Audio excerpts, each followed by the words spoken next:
Hello, my name is Jay. This is my 2004 Land Rover Range Rover L322 MK2. It has the 4.4 BMW V8. This vehicle has about 162,000 miles on it. It's been pretty reliable for me. I bought it primarily to pull a boat trailer twice a year. This was about 80,000 miles ago. It did that very reliably. And then when I didn't need to use it anymore for that, I kept it anyways because I like the vehicle as a second vehicle. Right now it's my third vehicle. It's only left me stranded twice. Once for an alternator and once for a battery. Both were easy fixes.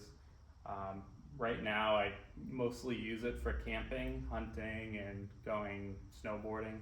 So I've done a couple things to the vehicle to help with that. First off, I've raised the suspension, the air suspension setting about 2 inches. I've added fog lights, I've added AT tires, mud flaps, and a winch up front. This vehicle has been reliable for me, but over the past few years, I keep getting a P0440 code, which is coming up on my generic reader as a EVAP system. And this probably started about 5 years ago. Putting about 3,000 miles on the vehicle every year. I'd say it happened about once per year. And I read online that there is a Purge solenoid up front that could cause this code. So the first time it happened, I changed that out with a cheap, no-name Surge solenoid, and it fixed the problem for about 2 years. And then it started to come back again.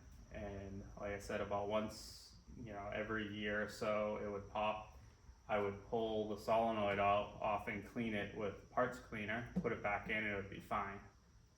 More recently, this past year, it's been happening every few weeks or so when I'm driving.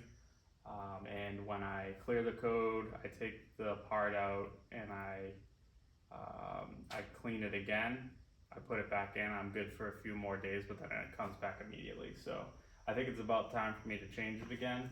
I didn't go with the cheapest part, but I didn't go with the Land Rover part. The Land Rover part that I found was $150, and I found this for, I believe, about $50. It's URO parts.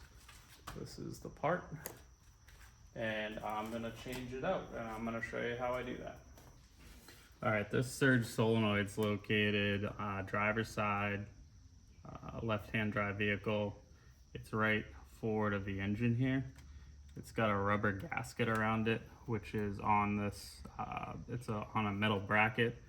There's also an electrical connection, which is actually very easy to take off. I don't know if it's because I've done it so frequently, but it's just a metal contact there. You push it in and comes right out.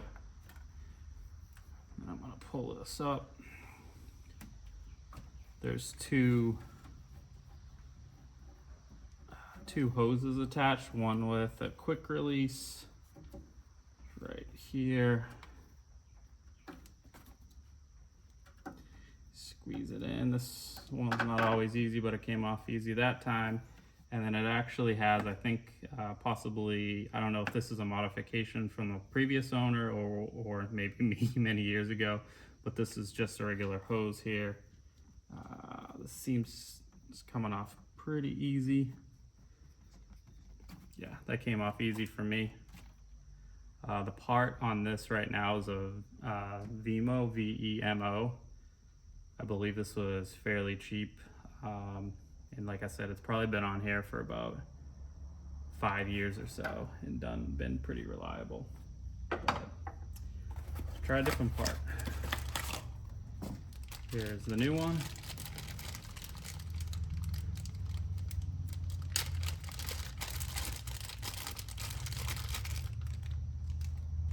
I'm gonna do everything in reverse. First that lower hose.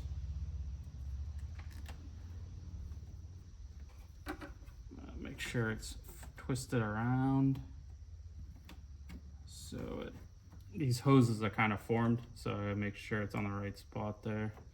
It actually looks a little different. Okay, so the actual mount,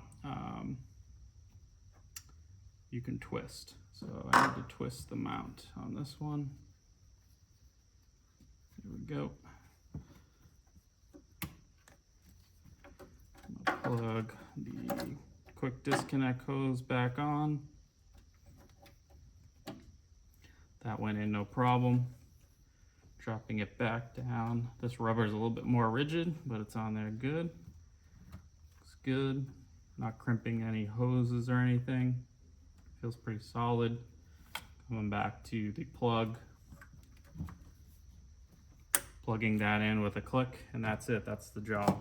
Yeah, so that's the job. I haven't had this code clear on itself before, but to be honest, I haven't driven it too long after making a change or cleaning it to see if it would clear on its own.